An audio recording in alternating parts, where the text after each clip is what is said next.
సరే ఇప్పుడు ఆ అమ్మాయి ఫోన్ చేసింది. అప్పుడైనా నువ్వు పోలీస్ స్టేషన్‌కెళ్ళి నువ్వేయాల్సిన కేసులు ఎయ్యాలి కదమ్మా! ఎందుకేయలేదింకా? ఏయలేదా అంటే ఈ అబ్బాయి అటు పోలీస్ స్టేషన్‌కేసాను మేడం. పోలీస్ స్టేషన్ ఏసావు. ఆ! ఏసానంటే నా భార్య నాకు గావాలి సార్, అమ్మాయి లేదు సార్, ఎళ్ళిపోయింది సార్ అని అన్నాడు మేడం. అరెరే! పోలీసోళ్ళు కూడా వాడికి పోలీసోళ్ళు కూడా నచ్చినప్పుడు ఏం ఉంటది. న్యాయం చేస్తారు మేడం. కాదమ్మా! వాళ్ళకి నచ్చినప్పుడు ఆళ్ళిద్దరూ కలిసుంటారు. కోర్ట్‌లో కేసులేయగానే ఆ అమ్మాయి నేను విడిపోయామండి మా ఆవిడ కావాలంటాడు. అతను ఆ! అలాగే అంటాడు. నువ్వేం డెసిషన్ తీసుకున్నావో చెప్పు ఫైనల్‌గా? హ్మ్. ఫైనల్‌గా ఏందంటే ఆ అబ్బాయి ఒకటి మేడం, ఆ అబ్బాయి మంచోడే మేడం. చెడగొట్టేది మాత్రం వాళ్ళ అమ్మ, వాళ్ళ అక్క, ఆ అమ్మాయే మేడం. ఇంతకుముందు కొద్దిగా అదుపులో ఉన్నాడు మేడం. ఆ అమ్మాయి వచ్చినప్పటి నుంచి జాస్తి అయిపోయాడు మేడం. తాగటం గాని, చేయడం గాని అన్నిట్లో. సరే స్టోరీ అంతా బావుంది. నువ్వు మంచిదానివి, మీ ఆయన మంచోడు. ఇప్పుడు మమ్మల్నేం అడుగుదాం అనుకుంటున్నావు? నీ డౌట్స్ ఏంటి? మేడం ఆ అమ్మాయి అంటుంది నా మొగుడు నా లైఫ్‌లో నుంచి నన్నెళ్ళమంటావు నువ్వెవరు అని అంటుంది మేడం. మరి మీ ఆయన మంచోడే కదా! మీ ఆయన్ని అడిగితే ప్రాబ్లమ్ సాల్వ్. అడిగితే నువ్వు కావాలి, ఆ అమ్మాయి కావాలి అంటున్నారు మేడం. అమ్మో! మరి ఇక్కడ నువ్వే చెప్తున్నావు మీ ఆయన మంచోడని సర్టిఫికేటు. ఆ అమ్మాయి అంటే ఆ అమ్మాయి సంపాదించి పెట్టద్ది. నువ్వు ఇంట్లో కూర్చో అని అంటున్నాడు మేడం. మరి నీ స్థానం ఏంటో నీకు అర్థమైంది. ఇప్పుడైనా నువ్వు క్లారిటీ తీసుకోవాలి కదమ్మా! క్లారిటీ అంటే పెద్ద పాప ఉండలేదు మేడం. వాళ్ళ డ్యాడీని చూడకుండా సంవత్సరం మాట్లాడకుండా నుంచి ఉంది కదమ్మా! ఫస్ట్ నుంచి అంటే వాళ్ళు తీసుకోపోవడం, రావడం. నాకు ఆడ ఏం చేశారో నాకు తెలీదు మేడం. నా బిడ్డ ఆడికెళ్తే రాదు మేడం నన్ను చూసి. హ్మ్. మా డ్యాడీ కావాలి నువ్వు వద్దు అనేస్తది మేడం. బిడ్డలు లేకుండా నేను ఉండలేను మేడం. అదేంటంటే పిల్లల్ని ఇద్దరిని ఇచ్చేసి నాకు నువ్వు ఏడకనే వెళ్ళి చచ్చిపోవాలంటున్నాడు మేడం. మా బిడ్డలు కావాలంటుంది మేడం. ముఖ్యంగా వాళ్ళ అక్క మేడం. హ్మ్. నా బిడ్డలు అవుతారు గానీ నీ బిడ్డలు ఎందుకు అవుతారు అంటుంది మేడం. నా కడుపును పుట్టి నా బిడ్డలు నాకు కావాలి గానీ వాళ్ళ బిడ్డలు ఎట్టిచ్చేది మేడం నేను. ఆ అబ్బాయి సరే నన్ను వదిలేసేయి శాశ్వతంగా నేను విడాకులు తీసుకుంటా. నీ పాటికి నువ్వు బతుకు నా పాటికి నేను బతుకంటే లేదు నా బిడ్డలు నాకు ఇచ్చేయి నువ్వు వెళ్ళిపో అంటున్నాడు మేడం. సరే ఇప్పుడు నీకేం కావాలో చెప్పు? నీ పిల్లలు నీ దగ్గరుంటే చాలా? చాలు మేడం. మీ ఆయన కూడా కావాలా? మా ఆయన అంటే అమ్మాయిని శాశ్వతంగా వదిలేసి మా అత్త మా ఆడబిడ్డ కాడ ఉండకుండా నేను ఇక్కడే ఇల్లు తీసుకుంటాను. మా అమ్మ కాడ కూడా పెట్టను మేడం. నేను ఇక్కడే ఇల్లు తీసుకొని నేను పనికి వెళ్తాను. ఆ అబ్బాయి ఒక పనికి వెళ్ళేటట్టు చేసుకోవాలి మేడం. అయన్నీ మీ ఆయన ఒప్పుకోడు. ఏం చేద్దాం? ఒప్పుకోరు అని అంటే ఆ అబ్బాయికి నాకు ఏ సంబంధం లేకుండా చేసేయండి మేడం. నా బిడ్డలు నా కాడ ఉండేటట్టు చేయాలి మేడం. నా బతుకేదో నేను బతుక్కుంటాను. ఓకే నాన్న. కాసేపు సైలెంట్ ఉండు. నీకు చెప్తాను లీగల్ ప్రొసీడింగ్స్ ఎలా ఉంటాయో.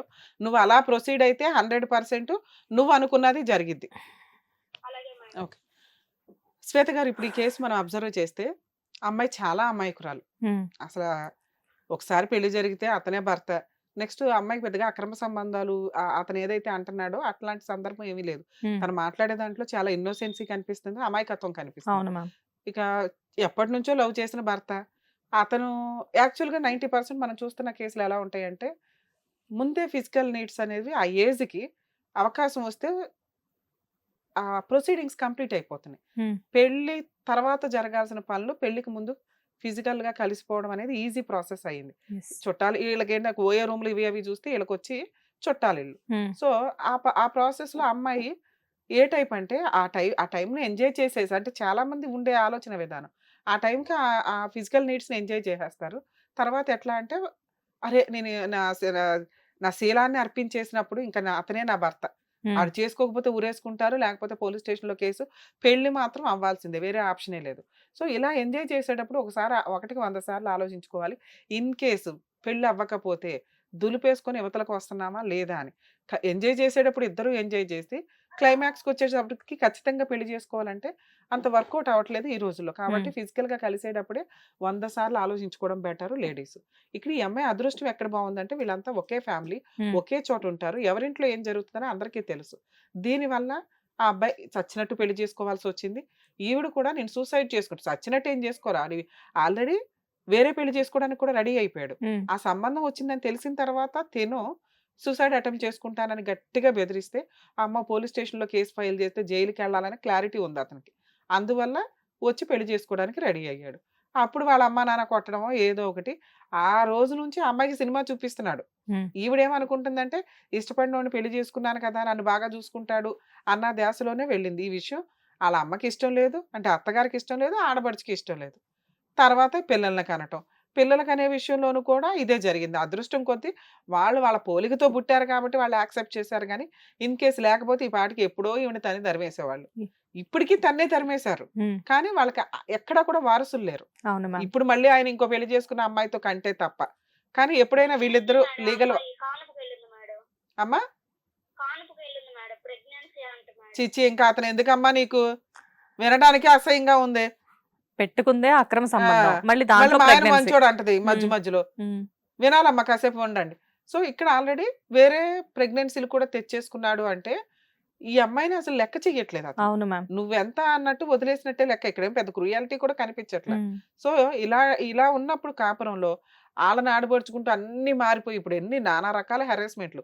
అత్త ఉండకూడదు, ఆడబడుచు కల్పించుకోకూడదు, భర్త నేను వేరే ఉంటాం, కష్టపడాలి. పైగా ఆడు చెయ్యని మేజర్ పనే కష్టపడ్డాం. ఫిజికల్ గా కష్టపడతాడేమో గానీ భార్యలతో ఎంజాయ్ చేయడానికి కష్టపడి పని చేయడు. అవును. అలాంటి వ్యక్తి కష్టపడి పని చేయాలంటుంది. అది వర్కౌట్ అయ్యే వ్యవహారం కాదు. పైగా డ్రగ్స్ అంటున్నారు, గంజాయి అంటున్నారు. ఇవన్నీ చెడు అలవాట్లు అనేవి చాలా సివియర్ గా ఉన్నాయి కాబట్టి సో బెస్ట్ సజెషన్. కూడా పెట్టాను మేడం అబ్బాయి డ్రగ్స్. మేడం మీరు కొంచెం సేపు సైలెంట్ గా ఉండండి, మళ్ళీ మేడం మిమ్మల్ని పిలిచినప్పుడు మీరు మాట్లాడుదురు కానీ కొంచెంసేపు సైలెంట్ గా ఉండండి మ్యామ్. బెస్ట్ ఆప్షన్ ఏంటంటే అతన్ని వదిలేయటం. వదిలేసే విధానం ఎలా ఉండాలంటే ఒక అమ్మాయిని పెళ్లి చేసుకొని ఇద్దరు పిల్లల్ని కానీ వదిలేసి వేరే అమ్మాయిని చేసుకుంటాను అంటే లా అండ్ ఆర్డర్ ఇలా ఉంటుందరా బాబు అనేది ఇతనికి తెలియాలి. అతనికి తెలిసేలాగా అమ్మాయి పోరాడాలి. 1 year నుంచి ఖాళీగా కూర్చుంది only police station case file చేసి. పోలీస్ స్టేషన్ కేసులన్నీ ఎలా ఉంటాయి ఇలాంటి వాటిలో ఇప్పుడు ఒక్క మ్యారిటల్ రిలేషన్కి సంబంధించి ఫ్యామిలీ యాక్ట్ ఒక్కటే రిలీజియన్కి వేరుంది, వాళ్ళ క్యాస్ట్కి వేరుగా ఉంది. మిగతావన్నీ అంటే criminal law and order, civil law and order కూడా అందరికి ఇండియన్స్ అందరికి ఒకటే. సో ఇక్కడ మనం క్రిమినల్ సివిల్ యాక్ట్ ఈ అమ్మాయి వాడుకునేలాగా చెయ్యాలి. ఇప్పుడు డైవర్స్ పెద్ద మనుషుల దగ్గర తీసుకుంటారా ఏం తీసుకుంటారా కాదు వాళ్ళ ఇష్టం. తీసుకుంటారా తీసుకోరా మళ్ళీ కళ్ళు తాగి మొంతల పగల కొట్టుకుంటారా అని. మిగతా రైట్స్ ఏవైతే ఉన్నాయో ఒక హ్యూమన్ బీయింగ్ గా ఒక ఉమెన్ కి ఒక వైఫ్ కి ఉండే రైట్స్ ఏవైతే ఉన్నాయో ఒక చిల్డ్రన్స్ కి ఉండే రైట్స్ వాటిని తనకు తెలియజేసి ఆ కేసులు ఫైల్ చేస్తే వాళ్ళే మళ్ళీ కాళ్ళ దగ్గరకు వచ్చి ఈవిడతో సెటిల్మెంట్ చేసుకోవడానికి అవకాశం ఉంది. కానీ మళ్ళీ అప్పుడు సెటిల్మెంట్కి వచ్చినప్పుడు నా పిల్లలకి తండ్రి అంటే ఇష్టం, నేను భర్తను వదిలేసి ఉండలేను, మా కుటుంబంలో భర్తను వదలలేము ఇలా అనుకుంటే మళ్ళీ వేస్టే. ఇప్పుడు రెండో ఆవిడ ఆల్రెడీ ప్రెగ్నెన్సీ తెచ్చుకొని ఉంది ఈయన ద్వారానే. ఈయన ఆల్రెడీ ఇప్పుడు ఉండగా రెండో ఆవిడ తెచ్చుకొని ఇంత నడిపిస్తున్న వ్యక్తిని మనం అంత వర్కౌట్ చేయడం వేస్ట్. సో ఇది ఆ పాయింట్ మీద తను స్ట్రాంగ్ గా ఉండాలి. నాన్న వింటున్నావా? ఒకసారి చెప్తాను. అతను అనే వ్యక్తి మీ లైఫ్లో ఉండకుండా ఉండడం బెటర్ తల్లి. నువ్వు ఆ వ్యక్తిని ఎంటర్టైన్ చేసి నా భర్త నా పిల్లలకి తండ్రి అనుకునే కంటే నువ్వు ఇంకో పెళ్లి చేసుకోవడం భవిష్యత్తులో చాలా బెటర్ ప్రాసెస్. చేసుకుంటావా చేసుకోవా అనేది నీ ఇష్టం.